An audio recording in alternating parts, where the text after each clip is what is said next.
श्यामलपुर नाम के गांव में सुहानी नाम की एक लड़की अपने माँ बाप और भाई के साथ रहती थी।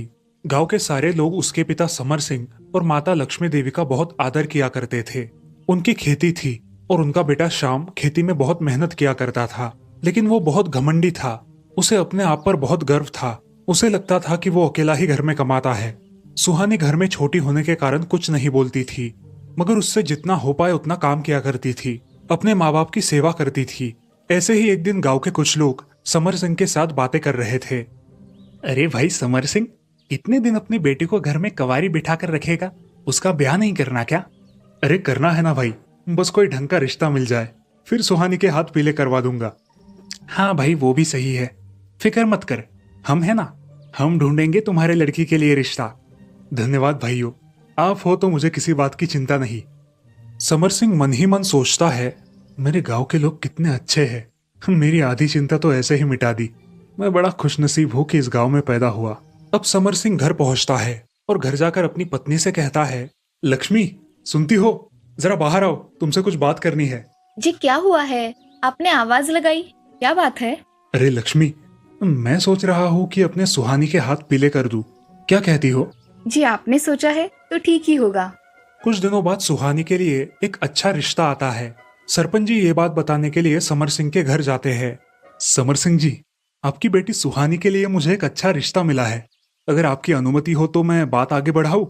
अरे ये तो बहुत अच्छी बात है सरपंच जी, आप रिश्ता लेकर आए हो तो अच्छा ही होगा। तो मैं लड़के वालों को देखने के लिए बुलवा लूं? हाँ सरपंच जी, बुलवा लीजिए, हम कल ही मुंह दिखाई करेंगे।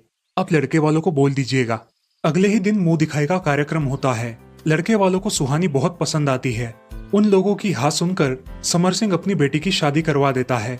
शादी होने के बाद सुहानी अपने ससुराल चली जाती है। उसका स्वभाव देखकर ससुराल वाले बहुत खुश है। सुहानी कुछ ही दिनों में घर के कामों में माहिर बन जाती है, मगर उसकी ये खुशियां बहुत दिन तक टिक नहीं पाती। उसकी जिंदगी में एक बहुत बड़ा तूफान आता है।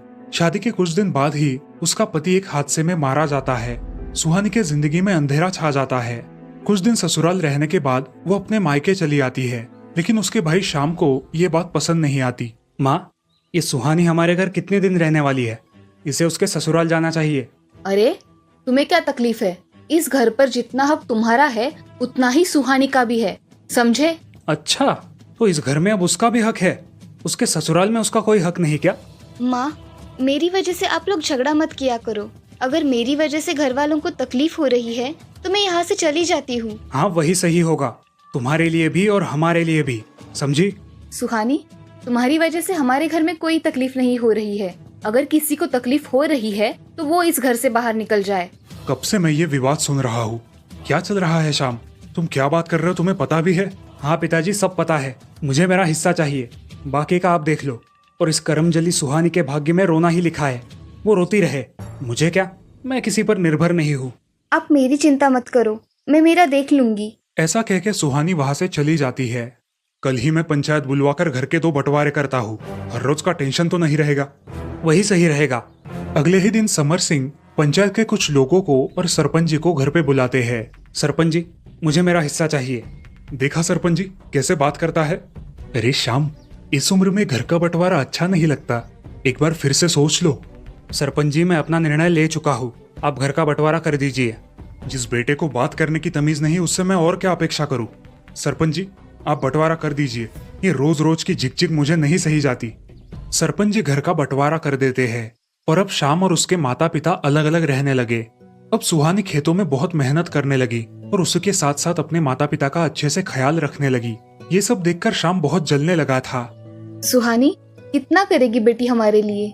मैं मेरा कर्तव्य पूरा कर रही हूँ माँ, मुझे आपकी सेवा करके आनंद मिलता है।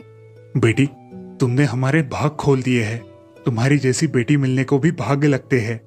ऐसे ही कुछ साल बीत जाते हैं। सुहानी अपना काम और अपने माता पिता की सेवा जारी रखती है। इस कहानी में आगे क्या होता है, ये जानने के लिए पार्ट 2 का इंतजार कीजिए। सुहानी अब गांव के खेतों में काम कर खूब मेहनत करने लगी।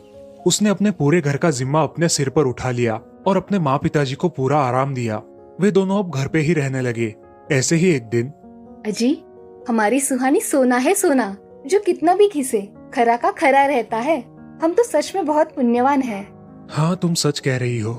आज तक हम समझते थे कि हमारा बेटा श्याम ही हमारे घर का दीपक है, हमारे घर का नाम रोशन करेगा। मगर जिसे हमने घर का दीपक समझा था वही घर का भेदी बन गया, और जिस लड़की को हमने कलंक समझा था वो हमारा नाम रोशन कर रही है। हाँ, आप सच कह रहे हो, हमारे सच में भाग खुल गए। चलो हम उसके लिए आज खाना पकाते हैं। आज हम मिलकर खाना बनाएंगे। हाँ, आज हम दोनों मिलकर खाना बनाते हैं। समर सिंह और लक्ष्मी मिलकर खाना बनाते हैं और सुहानी का इंतजार करने लगते हैं। शाम के समय सुहानी घर पर आती है। घर में खाना तैयार देख वो माँ से कहती है, माँ, मैंने तुमसे कितनी बार बोला है कि काम मत किया करो, मैं काम कर लूंगी ना, तुम क्यों तकलीफ उठाती हो? अरे बेटा, इसमें तकलीफ कैसी? अरे, दिन भर तुम इतना काम करती हो, हमने इतना सा काम कर लिया तो उसमें कौन सी बड़ी बात है? माँ, आपने काम किया तो मुझे अच्छा नहीं लगता। मैं होते हुए आपको काम करना पड़े, मुझे अच्छा नहीं लगता। बस करो, चलो अब खाना खाते हैं, भूख लगी है। सब लोग खाना खा लेते हैं। सुहानी घर के सारे काम खत्म करके सो जाती है। अगले दिन सुबह जल्द ही उठकर वो अपना सारा काम कर लेती है। थोड़ी देर बाद उसके माँ को भी उठा देती है। उसके बाद वो अपने पिताजी को उठाने के लिए उनके पास गई।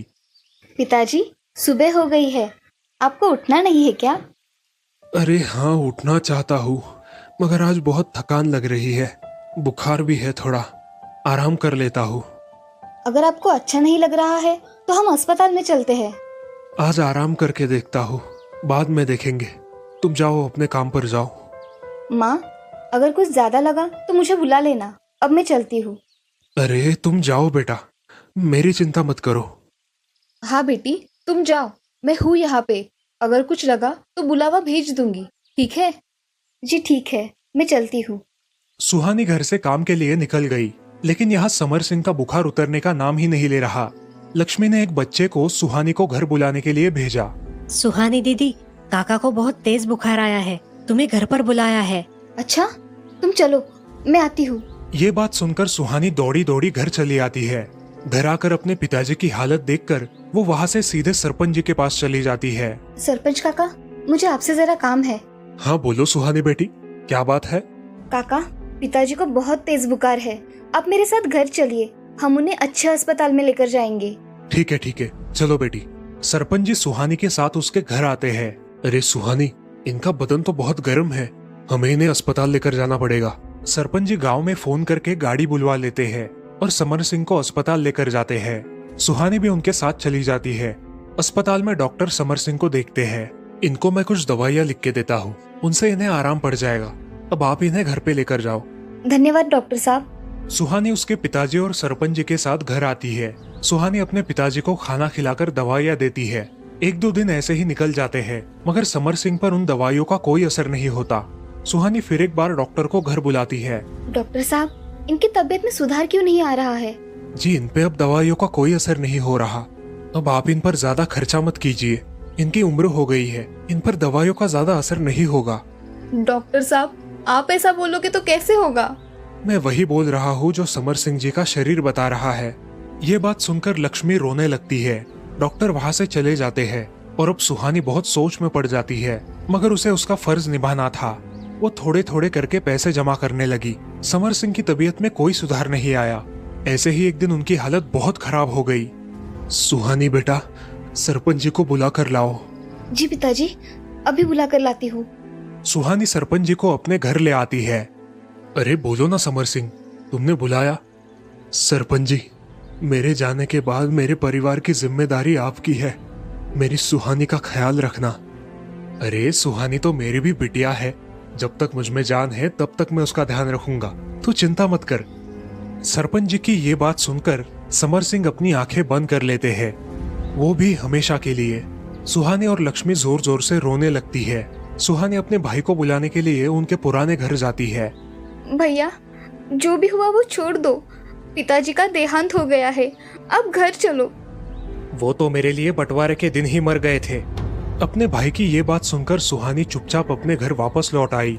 उसने अकेले ही अपने पिताजी का सारा विधि किया। पिता के जाने के बाद सुहानी बहुत अकेली पड़ गई। धीरे धीरे उसकी माँ लक्ष्मी भी बीमार होने लगी। वो खाना भी नहीं खा रही थी। ऐसे ही एक दिन सुहानी ने अपनी माँ से कहा, अरे माँ, खाना तो अच्छी तरह से खाया करो, नहीं तो और बीमार पड़ जाओगी। अरे, और जीकर करना भी क्या है, तुम्हें देख के ही जी रही हूँ। ऐसे ही कुछ दिन बीत गए। एक दिन सुबह सुहानी उठकर काम करने में जुट गई और काम खत्म करने के बाद अपने माँ को उठाने के लिए गई, लेकिन उसकी माँ दुनिया से चल बसी थी। माँ, माँ। सुहानी ने सरपंच जी की मदद से अपनी माँ का अंतिम विधि किया। ऐसे ही कुछ दिन बीत गए और एक दिन सरपंच जी, आपने मेरी माँ और पिताजी के जाने के बाद जो भी खर्चा किया उसकी मैं देनदार हूँ। आप मुझे बताइए कि कितना खर्चा हुआ है। बेटी, कुल मिलाकर लगभग 5,000 हुए होंगे। ठीक है, मैं आपकी पाई पाई चुका दूंगी। सुहानी सरपंच जी के पैसे चुकाने के लिए दिन रात मेहनत करने लगी। अंत में जैसे तैसे करके उसने 5,000 रुपए जमा कर लिए। वो पैसे लेकर वो सरपंच जी के पास आई। सरपंच जी, आज से मैं आपके पैसों के ऋण से मुक्त हो जाऊंगी। हाँ सुहानी। सुहानी बेटी, एक बात मानोगी मेरी? बताइए ना। पिताजी जाने के बाद मैंने आपकी कोई बात टाली है जो अब ना मानूंगी? मेरे भाई का लड़का है, बहुत होनहार और बहुत काबिल है। मेरी इच्छा है कि तुम उसके साथ शादी कर लो। ऐसे कितने दिन अकेले रहोगी? जी, आप मेरे पिताजी के समान हैं। आपने जो भी निर्णय लिया होगा मेरे अच्छे के लिए ही होगा। मुझे मंजूर है। सरपंच जी ने सुहानी की शादी बड़े धूमधाम से कर दी और अब सुहानी अपने नए ससुराल में हंसी खुशी अपना जीवन व्यतीत करने लगी। इस कहानी से हमें ये सीख मिलती है कि चाहे स्त्री हो या पुरुष, अगर सही अवसर मिले तो हर कोई अपनी जिम्मेदारी बखूबी निभा सकता है। जमशेदपुर नाम के राज्य में राम नाम का आदमी अपने परिवार के साथ रहता था। उसकी दूसरी पत्नी रजनी और पहली पत्नी की बेटी राधा और रजनी की बेटी दिशा घर में रहा करती थी। राम कड़ी मेहनत किया करता था। पत्नी रजनी उसकी बेटी दिशा का अच्छा लालन पोषण किया करती थी, लेकिन राधा का हमेशा तिरस्कार करती थी क्योंकि वो सौतेली लड़की थी। ये बात राम की नजर में आती, मगर वो कुछ बोलता तो दोनों के बीच हमेशा झगड़ा हो जाता और ये बात राधा को बिल्कुल पसंद नहीं थी। वो अपने पिता को हमेशा समझाती और उन्हें चुप रहने कहती। आप मेरे साथ हो ना, फिर माँ से क्यों झगड़ा करते हो? अरे वो तुमसे सौतेला व्यवहार करती है, उसे अकल नहीं है कि तुम कितनी अच्छी हो। आप माँ से लड़ते हो, ये मुझे अच्छा नहीं लगता। अच्छा, नहीं लड़ूंगा, ठीक है। कुछ दिनों बाद राम जंगल में लकड़ियां तोड़ने जाता है। बारिश का मौसम होता है। जंगल जाने के बाद जोर की बारिश होने लगती है, बिजलियां कड़कने लगती है और दुर्भाग्य से एक कड़कती बिजली राम के ऊपर गिरकर राम की मौत हो जाती है। अब उसके परिवार को चलाने के लिए कोई नहीं रहता और सारी जिम्मेदारी राधा के सिर पर आ जाती है। राधा अब घर के सारे काम करने लगी और बाहर कुछ काम मिले तो वो भी करने लगी। इस सब के बावजूद रजनी उससे सौतेला व्यवहार ही करती थी, लेकिन बेचारी राधा चुपचाप घर के सारे काम किया करती थी। काम करते समय अगर उससे कुछ गलती हो गई तो उसकी माँ उसे सजा देती थी। ऐसे ही एक दिन राधा आंगन में काम कर रही थी। उसकी माँ ने उसे आवाज दिया। अरे ओ राधा, कहाँ मर गई? ये काम कौन करेगा? आई माँ। अरे जल्दी आ, क्या कर रही है? हाँ माँ, बोलो क्या काम है? ये यहाँ पड़े कपड़े ऐसे ही पड़े रहने देने वाली है क्या? तुझे कपड़े नहीं धोने हैं क्या? जी माँ, वो रह गया, अभी करती हूँ। राधा अब कपड़े धोने बैठती है और कपड़े धोते धोते बहुत रोने लगती है। कपड़े धोने के बाद वो घर में चली जाती है। घर में जाते ही रजनी उसे बहुत भला बुरा कहती है। इतनी देर काम कर रही हो जैसे तुम्हारी माँ तुम्हें बहुत काम देती है। अब जल्दी जल्दी खाना बनाओ, मुझे बहुत जोरों की भूख लगी है। हाँ माँ, बहुत भूख लगी है, जल्दी खाना बनाओ। अब दिशा और रजनी एक जगह बैठकर गप्पे मारने लगते हैं और कुछ काम नहीं करते। ये सब देखकर राधा को बहुत बुरा लगता है, लेकिन वो अपना काम चुपचाप करने लगती है। ऐसे ही एक दिन राधा आंगन में कुछ लकड़ियां काट रही थी और तभी उसके हाथ में चोट लग गई। वो जोर जोर से रोने लगी। उसकी आवाज सुनकर उसकी माँ और उसकी बहन वहाँ आई। क्या हुआ, क्यों चिल्ला रही हो? उसके हाथ में खून देख दिशा बोलती है, दीदी को कुछ लगा है? अरे कुछ नहीं हुआ है, काम करने में उतनी ही छूट मिल जाती है, इसीलिए ये नाटक कर रही है। और ऐसा कह के रजनी वहाँ से चली जाती है, लेकिन दिशा उसे हल्दी लगाती है। धन्यवाद दिशा। अब दिशा वहाँ से चली जाती है और राधा अपने माँ की याद निकालकर रोने लगती है। अगले दिन राधा फिर से काम करने लगती है। उसके हाथ में बहुत दर्द होता है, फिर भी वो काम करती ही रहती है। वो कुएं में से पानी निकालने जाती है और गलती से उसके हाथ से बाल्टी पानी में गिर जाती है। जोर से आवाज होती है। वो आवाज सुनकर रजनी बाहर आती है। क्या हुआ कलमुही, अब क्या नुकसान किया तूने? मेरा तो तू नुकसान ही कर रही है। कुछ नहीं माँ, हाथ से बाल्टी गिर गई। और कर नुकसान, जा चल बाल्टी निकाल कर ला। मुझे तैरना नहीं आता माँ, मुझे डर लगता है पानी से, मैं नहीं जाऊंगी। तू मुझे क्या पागल समझी है क्या? राधा बहुत रोने लगती है, फिर भी उसकी माँ उसे बहुत भला बुरा कहती है और अगर बाल्टी नहीं मिली तो घर में ना आने के लिए बोलती है। अब राधा के सामने कुएं में कूदने के अलावा कोई उपाय नहीं बचता। वो भगवान का नाम लेती है और एक रस्सी की मदद से कुएं में उतरने लगती है। वो बहुत गहराई तक पानी में उतरती है, मगर उसे कोई बाल्टी नजर नहीं आती। वो और अंदर जाती है। अनजाने में वो एक सुंदर तालाब में आ जाती है। वो तालाब से बाहर निकलती है और उस तालाब के बाहर की दुनिया देखकर बहुत खुश हो जाती है।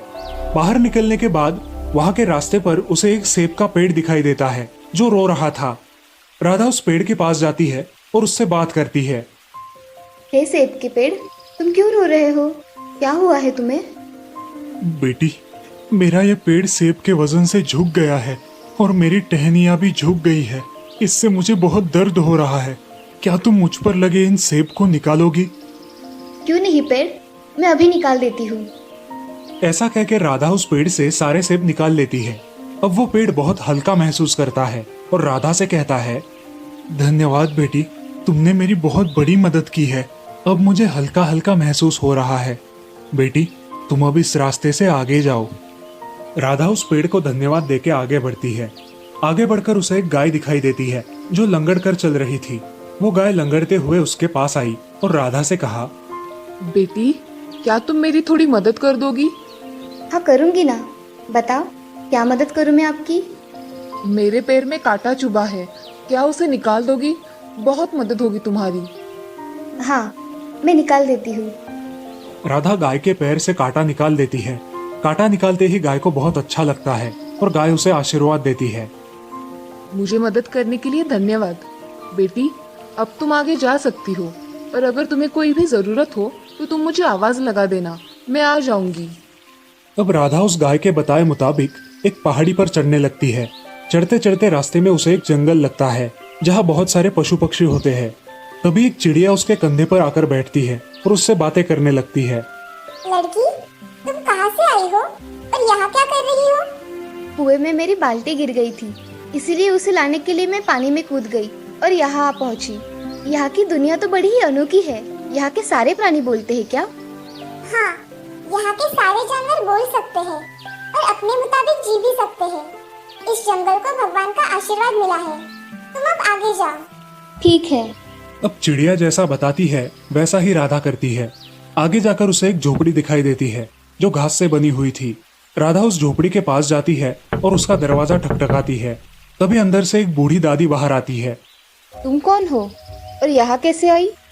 मैं इस जंगल में तालाब से आई हूँ और मुझे बहुत भूख भी लगी है। क्या आप मुझे कुछ खाने को दोगी? मैं तुम्हें खाना दूंगी, मगर उसके बदले में तुम्हें मेरा एक काम करना होगा। कौन सा काम करना होगा मुझे? तुम्हें घर की साफ सफाई करनी होगी और साथ ही साथ खाना भी बनाना होगा। हाँ, मैं कर लूंगी दादी, मुझे ये सारे काम आते हैं। दादी, मैं ये सारे काम करूंगी। दादी उसे खाने के लिए खाना देती है और राधा अब दादी के साथ ही उस झोपड़ी में रहने लगी। वो घर के सारे काम करने लगी और दादी को भी उससे लगाव होने लगा। ऐसे ही एक दिन राधा जंगल में घूम रही थी। वहां उसे एक सुंदर राजकुमार दिखाई दिया और देखते ही उसे वो पसंद आ गया। अब राधा बस उस राजकुमार के ही सपने देखने लगी। क्या सोच रही हो बेटी? तुम कुछ खोई खोई सी हो। दादी, आज मैंने जंगल में एक राजकुमार को देखा जो बहुत ही खूबसूरत है। बेटी, वो इस राज्य के राजा का बेटा है। वो बहुत ही दयालु और दिलदार है। कुछ दिन बीत जाते हैं। एक दिन राधा को अपने माँ की बहुत याद आने लगती है। वो ये बात दादी को बताती है और दादी उसे एक झरने के पास लेकर जाती है। राधा बेटी, तुम इस झरने से तुम्हारे घर पहुंच जाओगी। ये लो तुम्हारी बाल्टी, ये तो सोने से भरी हुई है।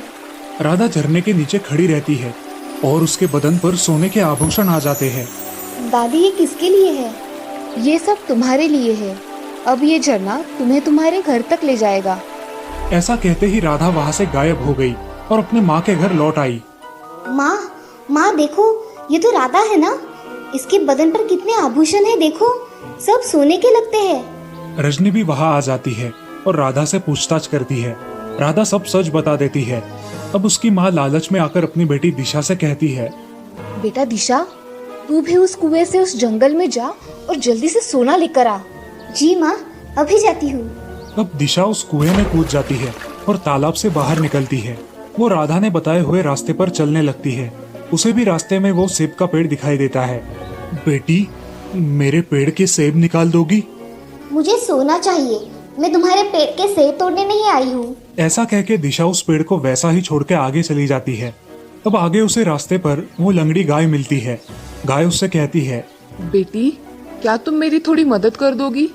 मैं यहाँ तुम्हारी मदद करने के लिए नहीं आई हूँ, मैं यहाँ सोना लेने आई हूँ। ऐसा कह के दिशा वहाँ से भी चली जाती है। आगे जाकर उसे वो घना जंगल लगता है और उसके कंधे पर वही चिड़िया आकर बैठती है। दिशा गुस्से से उस चिड़िया को पकड़कर फेंक देती है, जिसकी वजह से वो जख्मी हो जाती है। चिड़िया उससे कहती है, घमंडी लड़की, तूने मुझे जख्मी क्यों किया? मैं यहाँ तुम्हें जख्मी करने या तुमसे बात करने नहीं आई हूँ, मैं यहाँ सोना लेने आई हूँ। ऐसा कह के दिशा आगे चली जाती है। अब उसे पहाड़ी पर वो झोपड़ी दिखाई देती है। वो जल्दी जल्दी में उस झोपड़ी के पास जाती है और दादी को आवाज देती है, दादी, ओ दादी, कहाँ हो आप? अब दादी झोपड़ी से बाहर आती है और उसे देखकर बोलती है, कौन हो तुम बेटी? मैं राधा की बहन हूँ दादी, मैं यहाँ सोना लेने आई हूँ। अरे तुम राधा की बहन हो? आओ, अंदर आओ। नहीं दादी, मैं यहाँ रहने नहीं आई हूँ, मैं यहाँ सोना लेने आई हूँ। अरे राधा ने मेरे घर के सारे काम किए थे। मुझे वो सारे काम नहीं आते, मुझे सिर्फ सोना चाहिए। आप मुझे जल्दी से सोना दे दो, मुझे मेरे माँ के पास भी जाना है। तुम्हें बहुत जल्दी है जाने की। अच्छा तुम ऐसा करो, तुम मेरे साथ आओ और इस झरने के नीचे खड़ी रहो। दादी जैसे कहती है वैसा ही दिशा करती है और झरने के नीचे जाकर खड़ी हो जाती है। तभी झरने का पानी दिशा के शरीर पर पड़ने लगता है और दिशा का रंग पूरा काला हो जाता है। अब वो उसका रंग देखकर दादी से बोलती है, दादी, झरने के पानी से मेरा रंग काला क्यों हो गया? मुझे सोना चाहिए, ये काला रंग नहीं। जिसका मन जैसा, ये झरना उसको वैसा ही फल देता है। राधा का मन साफ था, इसलिए उसको सोना मिला, और तुम सिर्फ अपने ही बारे में सोचती रहती हो, इसलिए तुम्हें इस जादुई झरने ने काला रंग दिया है। अब ये हमेशा तुम्हारे साथ रहेगा। अब तुम चाहो तो इस झरने से घर जा सकती हो। अब दिशा रोते हुए अपने घर पहुंच जाती है और घर पहुंचते ही अपने माँ से कहती है, माँ देखो, उस दुनिया में कुछ नहीं मिलता। कौन हो तुम और ये दिशा जैसी आवाज कहाँ से आ रही है? अरे माँ, मैं दिशा ही हूँ, मेरा रंग काला हो गया है उस दुनिया में जाके। ऐसा कैसे हो सकता है? ये कलमुही राधा तो इतना सोना लेकर आई और तुम ये काला रंग लेकर आई हो। अरे ओ राधा, कहाँ मर गई? जी माँ, आपने बुलाया? तूने मेरी दिशा को झूठ मूठ का बताया था ना? नहीं माँ, मैंने तो सही सही बताया था। ये ऐसा कैसे हुआ मुझे नहीं पता। अब रजनी उसकी बेटी के साथ ऐसा होने के बाद राधा से और बुरा व्यवहार करने लगी। वो अब दिन रात राधा से काम करवाने लगी। राधा का सारा सोना उसने अपने पास रख लिया और राधा को रोज परेशान करने लगी। ऐसे ही एक दिन राधा उस दुनिया के वो सुनहरे पल याद कर कर रो रही थी। उसे वो गाय, वो पंछी और दादी, इन सब की याद आ रही थी। राधा को उस राजकुमार की भी बहुत याद आ रही थी। अब राधा ने तय किया कि उसे उस दुनिया में वापस जाना है। राधा ने उस गाय को आवाज दी, हे जादुई गाय, क्या तुम सुन सकती हो? मुझे यहाँ से ले जाओ। अब वो जादुई गाय वहाँ आ जाती है और तभी क्या हुआ है बेटी, तुम ऐसे रो क्यों रही हो? क्या आप मुझे आपकी दुनिया में ले जा सकती हो हमेशा के लिए? हाँ बेटी, ले जा सकती हूँ। चलो चलते हैं, तुम मेरी पीठ पर बैठो, हम वहाँ चले जाएंगे। राधा उस गाय की पीठ पर बैठकर उस जादुई दुनिया में वापस चली जाती है। अब गाय उसे उस जंगल में लेकर जाती है। वो जंगल एक बड़े नगर में परिवर्तित हो गया था। उसके बाद गाय उसे पहाड़ी पर लेकर जाती है जहाँ बूढ़ी दादी रहती थी। अब उस दादी की झोपड़ी की जगह एक बड़ा राजमहल था और वो दादी वहाँ की महारानी थी। दादी, ये सब ऐसा कैसे हो गया? राधा, ये एक बहुत बड़ा नगर है जहाँ हम सब रहते हैं। जब कोई अनजान आता है तो उसके लिए ये जंगल बन जाता है। क्या हुआ राधा, तुम ऐसे अचानक यहाँ कैसे आई? मेरी माँ मुझे बहुत परेशान करती है। मैं चाहती हूँ कि मैं हमेशा आप ही के पास रहूँ। मेरे बाबा जाने के बाद आप ही ने मुझे इतना प्यार किया है। आपसे मुझे बहुत प्यार मिला है, इसी वजह से मैं आपके पास रहना चाहती हूँ। ठीक है, तुम यहाँ हमेशा के लिए रह सकती हो राधा। तुम्हारा अच्छा स्वभाव हमें बहुत पसंद आया, इसीलिए मैं चाहती हूँ कि आप मेरे राजकुमार से शादी कर लो और हमेशा के लिए इस राज्य में राज करो। मगर मैं कैसे दादी? क्यों? तुम्हें पिछली बार राजकुमार पसंद आया था ना? वो राजकुमार मेरा पुत्र है। क्या तुम उससे शादी करना चाहोगी? हाँ। दादी अपने पुत्र को राधा से मिलाती है और उस राजकुमार को भी राधा देखते ही पसंद आ जाती है। अब उन दोनों की शादी धूमधाम से होती है और राधा उस नगर की महारानी बन जाती है और खुशी खुशी उस राज्य में अपना जीवन व्यतीत करती है।